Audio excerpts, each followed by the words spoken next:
Сәлем қыздар, сендермен бірге сиқырлы тағам каналы және мен Дана. Бүгін біздер 4 ингредиенттен дайындалатын, өте дәмді және тез дайындалатын десерт торт дайындаймыз. Қажетті ингредиенттеріміз өте қарапайым және қолжетімді. Вареный сгущенканың жарты банкасын шұңғыл ыдысымызға салып аламыз.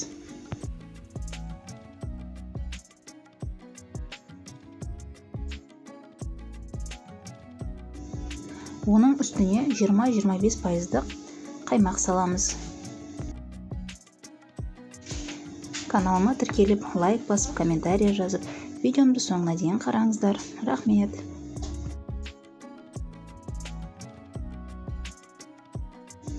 Қаймақпенен сгущенканы жақсылап араластырамыз.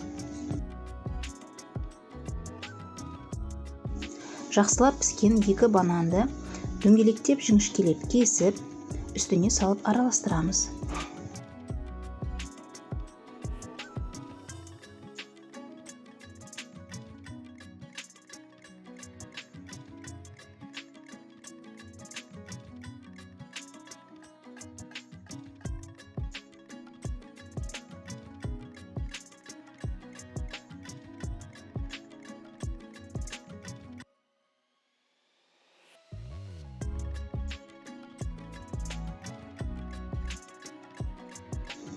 Соңғы ингредиент уақ печеньемізді алып, үстіне салып, жақсылап араластырып аламыз.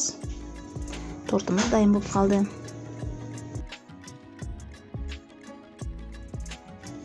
Менің формам диаметрі 18 сантиметрлік ыдыс.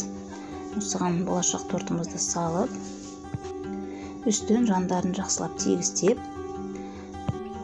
мұздатқышқа салып қоямыз. Мұздатқышта көбірек тұрғаны жақсы. Мен таңертеңге дейін қойдым. Кремі печеньеға сіңіп, дәмі тіл үйіріліп, керемет болды.